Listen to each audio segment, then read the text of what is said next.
This is the Burrata Cheese sandwich, and I'm very proud of it because the way I made the sandwich, the bread doesn't have no flour and no butter. This is delicious. It's honestly, I'm amazed. I cannot believe something like this exists.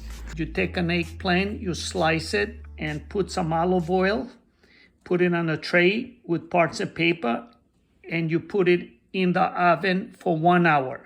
So I use 3 handfuls of cherry tomatoes. I have a chopped sweet onion, put a yellow pepper, and I use about 6 garlic cloves. And I put about 4 tablespoons of olive oil in the oven for 1 hour. So we take these ingredients and we just blend them together. The way I made this delicious bread without flour, without sugar, without butter. So the first thing I did, I took 1 cup of cottage cheese, 1 teaspoon of Parmesan cheese. I put 1 egg and 1/4 of a teaspoon of rosemary.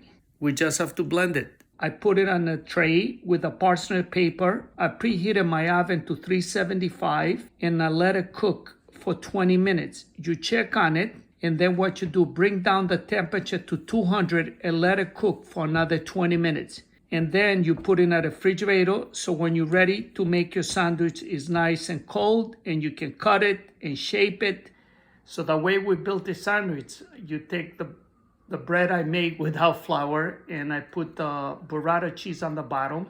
Then I put some arugula on the top, and I put a little bit of olive oil and a drop of balsamic vinegar. I didn't want to put too much balsamic vinegar because I don't want the balsamic vinegar to take over the taste.